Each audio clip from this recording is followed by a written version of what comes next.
a big congratulations to all Nigerians, Americans that were eligible to cast their vote for Donald J. Trump.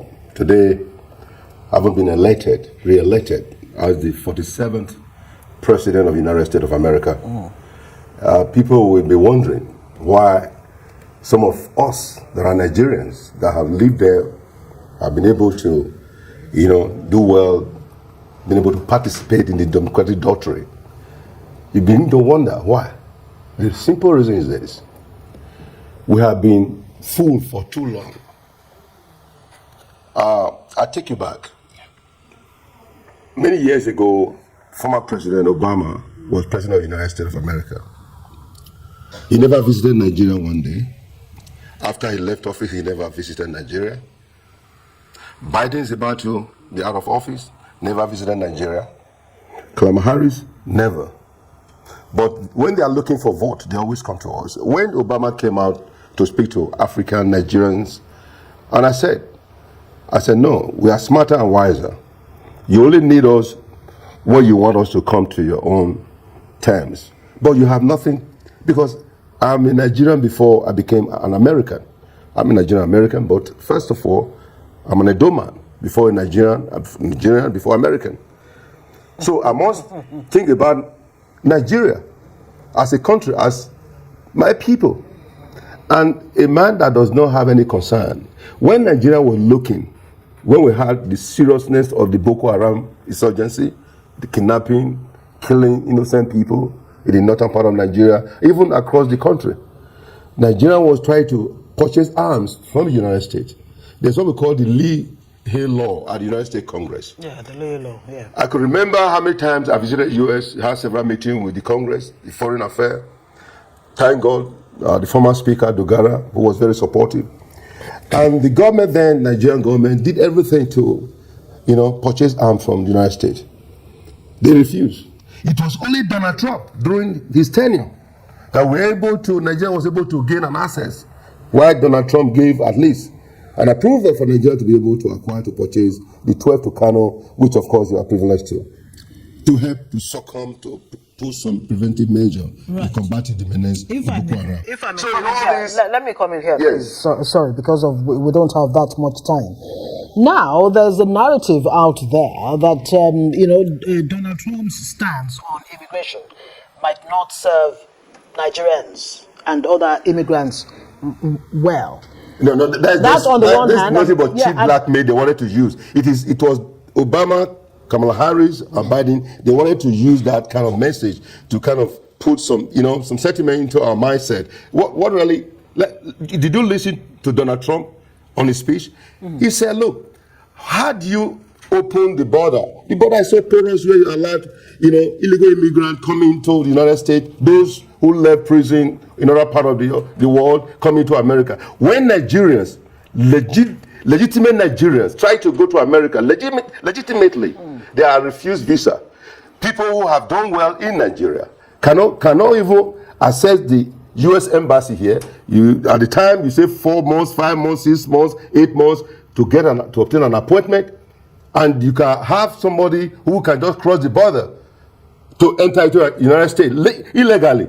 And Trump is saying that he's going to stop that. You have the right to come to America. You can come to America legitimately. That is what he's talking about. I don't want to be fooled. I don't want to be deceived by using, political shenanigans. Oh, he doesn't want, like somebody said, he said Nigeria is a shithole. Right. I don't need Donald Trump to tell me that Nigeria is a... How exactly, this is television, okay? And it's a family one. How exactly do you think a Trump administration will best serve Nigeria? And indeed, let me tell you, we have a lot of Nigerians that have excelled, that are doing very well in America. I'm telling you, in all ramification, there's nowhere you will not find Nigerian doing well. And so we're talking about the economy. Like I was talking to my younger cousin, my senior sister's son, who lives in California. He has a company that, look at, he was celebrating. Why? He's about 34 years old. He said, Uncle, when Donald Trump was president, my business was booming. All our friends were happy, giving, tax rebate, Do you remember at the time, most of the manufacturer industry, they already left America outside, the other part of the world. It was when Donald Trump came, he did everything to bring them back to America by giving them incentive. That was what brought that situation where we begin to see a lot of employment, and that's where I wanted to come in, because it has gone back to being that most of those factories are now storage, places, and some of them have been used for some kind of worship centers, and it has also affected people's savings when it comes to their pensions.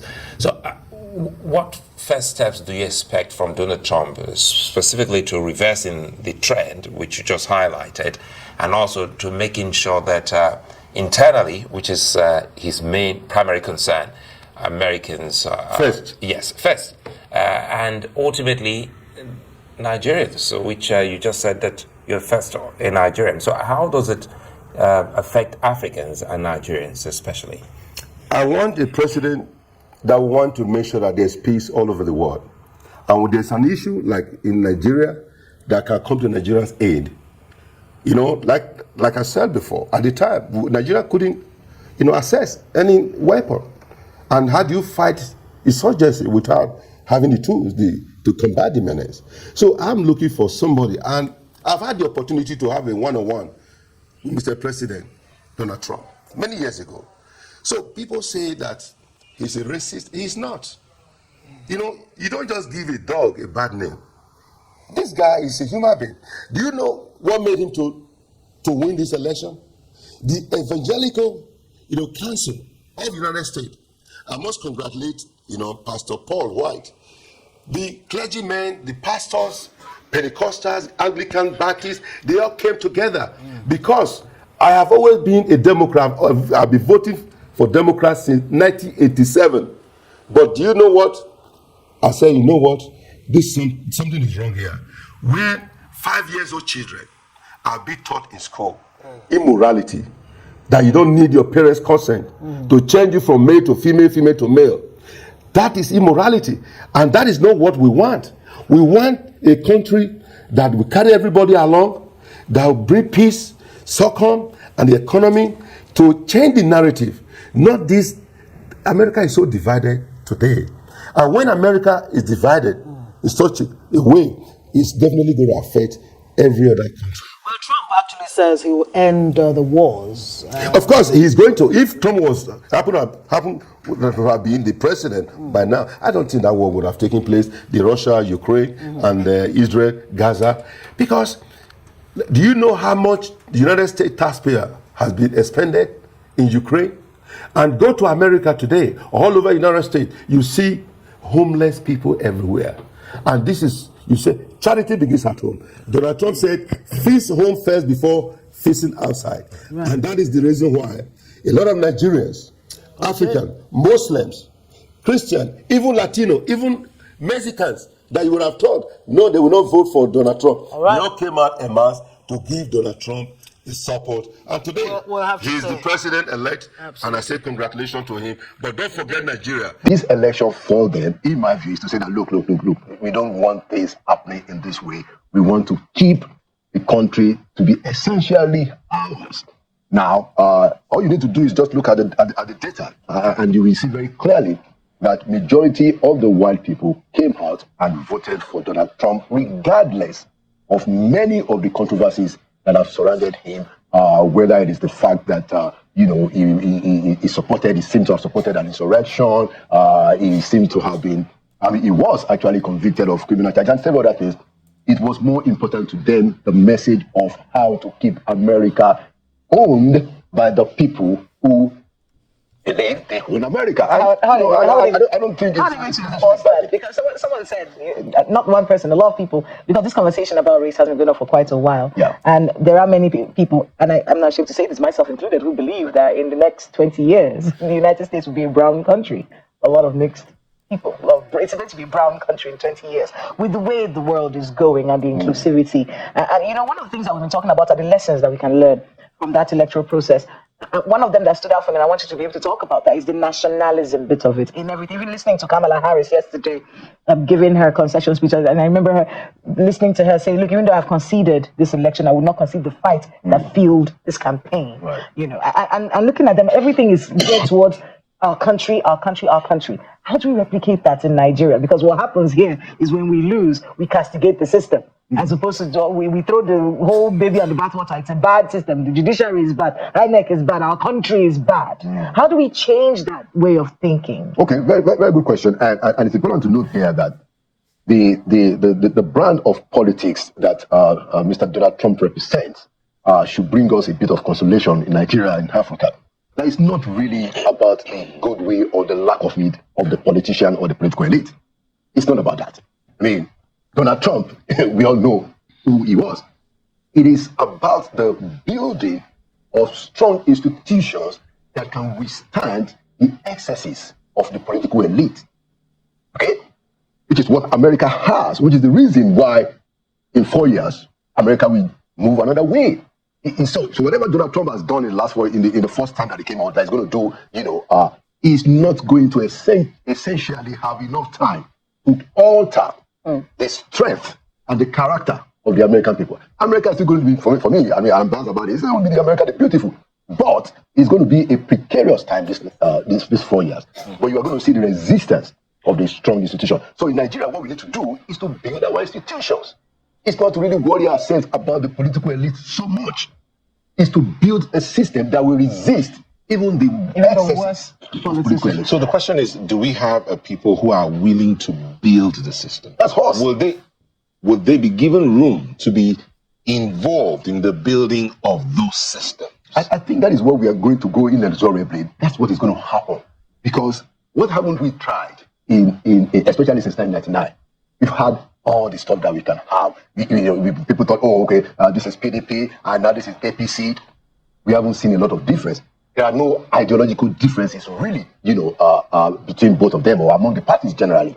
So it is getting to the point that the people, our communities, leaders outside of the political realm have to gather together to say that, look, this is not a problem that will be solved in Abuja. This is not a problem that will be solved in the state capital. This is a problem that will be solved among us as a people. I think what we need is a rebirth that emphasizes our moral rectitude and that seeks to build stronger institutions. And it must start with the people. It must start with the people. Politicians are not going to do anything to change this situation. I want to come back to Nigeria because we have quite a number of issues here. Yes. But before then, at the time when you were SA, yes, SA Media to vice president. When we worked together again. Yes, when me and you worked together. You're root tying. I always like to think like we're him. So he's trying to know we were there together. Okay, so at the time when you were SA Media to former Vice President Professor Yemi Osinbajo, I remember that Donald Trump was in office at the time. In terms of the benefits that era had for the Nigerian people, could you talk to us a little bit about some of those benefits and what we should expect in this 4 years that is coming in? Very, very good question. So the world will be a little bit confused that the person the Americans have chosen as their president don't represent the values that America has championed in the world. Okay? And that's a real border. No doubt about that. Within America and outside. Because we are saying, so what kind of signal are you saying? This guy has been convicted, yet he ran and he has won. Okay. But on the side of Nigeria, it was under the President Donald Trump that Nigeria was able eventually to purchase those fighter jets. The previous administration, which was actually democratic, threw all kinds of bombs and obstacles in the way of Nigeria getting those fighter jets. They say, oh, human rights this, human rights that. I will not say that those are not legitimate issues, but they couldn't resolve that while Obama was there. When President Trump got there, guess what? He got the approval to purchase those jets. So if you look at it that way, hey, there are even in the worst circumstances at times you can bring out some good value. So I think the president has started, President Trump has started, say, look, hey, this guy's won. This is the guy the Americans have picked. We're going to work with him. We're going to say, okay, what can we do together? This is our interest. Those are your interests. Where do we find a mutual connection? And I'm sure that, if we play our cards very well, we can, get the better part of whatever it is that we want from a relationship with America. Back to Nigeria. Let's talk national issues now. You talked about the fighter jets, which made me think about the defense our defense capabilities and our military. And the death of Lieutenant General Taoreed Lagbaja came to my mind just there. Talk to us a bit about, about what sort of person he was and how the military should be handling this loss at this time as a people. And of course, talking about the new man who's in that office right now. Yeah, well, it's quite sad the passing of General Lagbaja at 56. Quite very young, and I think it brought a new vibe, to the army and generally the military with his enthusiasm and quite a bit of hands-on approach. We still remember that video of him doing the exercise with his people. So sad that we lost somebody that is very known to be very courageous and very patriotic. But I think the military is set up in such a way that they can quickly recover from this kind of sad situation. And I think the president has appointed somebody in acting capacity who actually belongs to the same cause. I think cause 39 of the NDA who has stepped up. So hopefully, as an institution, we can move on. But we also have to spare a thought for the family, the wife and the children. Who will be the ones that actually feel this loss. Our condolences and our prayers are with them. I mean, what's interesting is that he's coming in at a time when we are now looking at banditry. Again, we saw the headline today of the bandit attack in Zamfara. All the way to Niger. All the way to Niger, which means that he has to hit the ground running. What should he be thinking about right now? Well, I think, what he should be doing is to find means of keeping the momentum, that is already in place. Just ensure that it does not, it doesn't drop. I think if you can keep that momentum, and then, let's get to use more technology, in the fight, because the technology is already there to how to identify where these people are, to localize their place, and then, use air power. One of the state governors was quoted as saying Nigeria's military can actually end this banditry in 24 hours if they are allowed. That's the governor of Bauchi State. Okay. That they can end it in 24 hours. Zamfara governor okay. If they are allowed and equipped to go ahead and do this. But in the face of that, we had, while the banditry issues and insecurity challenges are, we had that matter of the End Bad Governance protest, and then there was the arraignment of some suspects, that minors, and a mix of all of that, human rights abuses here and there. Talk a bit about that, the human rights abuses in the face of dealing with insecurity issues. Then we'll come back to the disparity between those that were seen in court and those that were being handed over in some states. How do you merge the two faces? So let's start from there. Human rights abuse, of course, it's condemnable. Level of human rights abuses. It's completely. I mean, what really strikes me is how it is possible to have fellow Nigerians. And I'm not now worried about the fact whether they are in uniform or whether they are law enforcement agencies. I'm not really worried so much about that. But that they are also Nigerians. They're possibly parents themselves. Possibly have their own children or have relatives who are young people. How they thought in some of the agencies, how they thought that it is okay, first of all, to arrest that large number of minors, okay? So if they are breaking the laws and you pick them where they're breaking the laws, okay, that makes sense. But then to now take them in detention for about 3 months, okay, which breaks the law. And now from what I'm reading, some of them I even say that there were times that they were not well fed. Now, but to make matters worse, how people felt that it would be okay to bring them in open court in that very shoddy, sloppy, not to even talk about the fact that their rights are being violated. And we thought that is okay. That mentality of those people, and I say, regardless of whether they are in uniform or not, they are first and foremost Nigerians. The fact that they even thought that itself is okay. Did you see that lawyer who was even saying that, oh yes, these guys, some of them just came to visit their relatives, they're not the ones that, it's just, that is what beats my imagination, that what has happened to us as a people, for our fellow community people, countrymen, citizens, to think that you can treat young people in such a very despicable manner. Do they not know, maybe? Yeah, that's the point. Maybe they don't know, and that is the problem, isn't it? They don't know. Because even looking at it, I'm sure this is a story that me and Nelson, at the time when we saw those videos for the first time, you remember someone who's our boss actually asked, how did you get these videos? And most people don't understand why he was asking that question. There's a reason why. You're not supposed to have a video of minors. So in his mind, it was shocking. How could you? When the video in a regular court? In a regular court. How did this even happen? So it's possible that there's a lot of education about how to handle this situation that maybe our security agencies or our judicial officers don't know. Is that what the case is, or is this just shoddy behavior? I mean, it's going to be useful to retrain and give people create more awareness and all of that. But I mean, would they treat their own children that way? Would they think that it is all right, to treat their own children or their own relatives that way? That's the way of looking at it. That there's something that has happened to our moral rectitude. There's something that has happened to us as a people, a community of people, which to me seems to be a deeper problem, that we need to begin to seriously speak to, at the very least. Because I'm sure, look at what is happening now. Now that the president has shown his displeasure, so everybody's now saying, no, of course, we're going to investigate. Oh, yes, what did they do?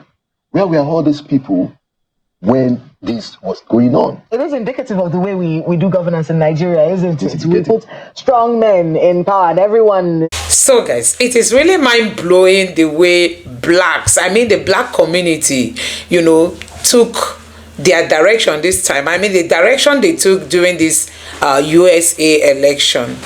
Like you've just heard what the analyst said, that it is high time the blacks begin to realize that some of these politicians are just using them.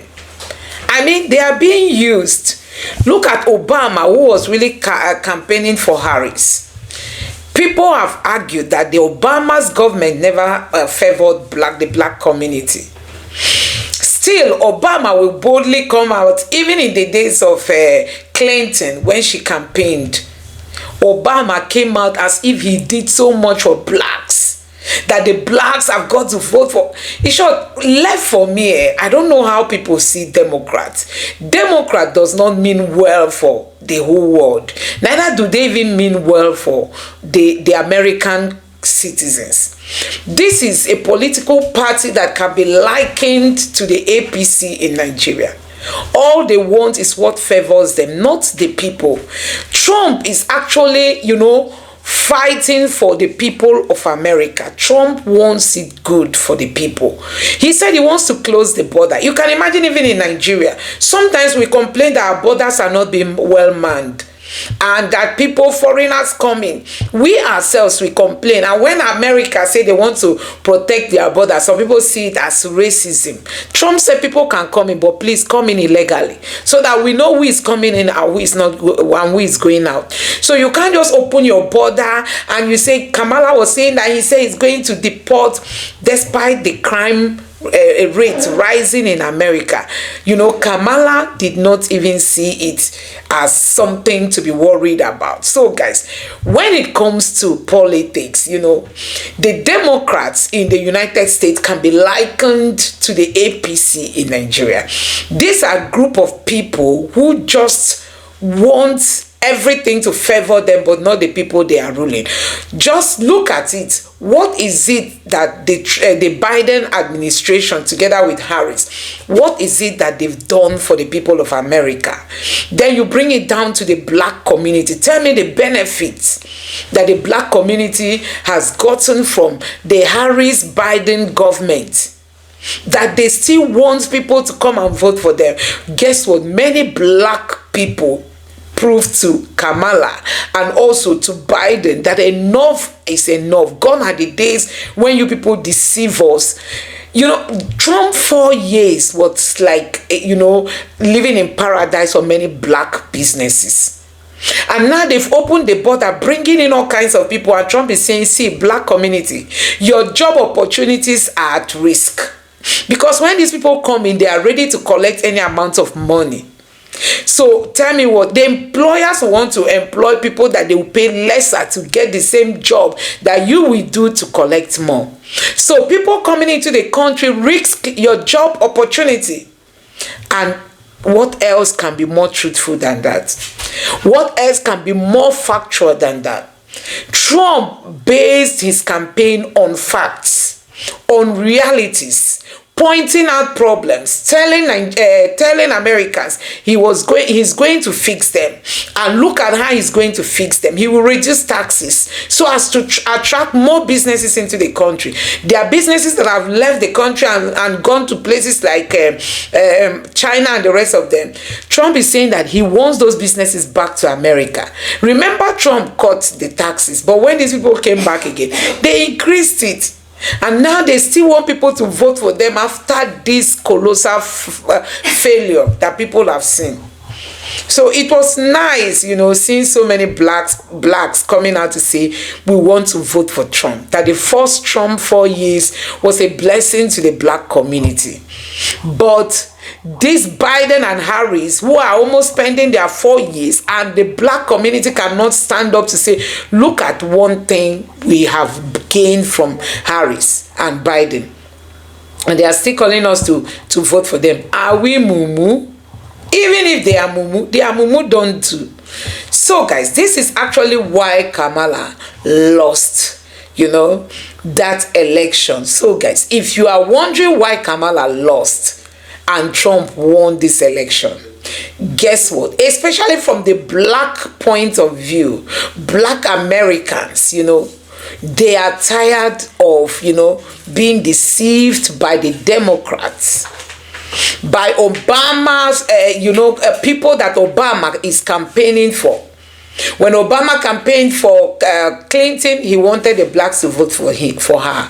When Obama himself served, the blacks voted for Obama overwhelmingly. But guess what? Obama spent 4 years in office, and the blacks up to today are saying they can't count on one benefit they got from Obama. Clinton came, Obama came out to still campaign, and blacks sheepishly followed. Now this time the blacks are saying enough is enough. We cannot be fooled anymore.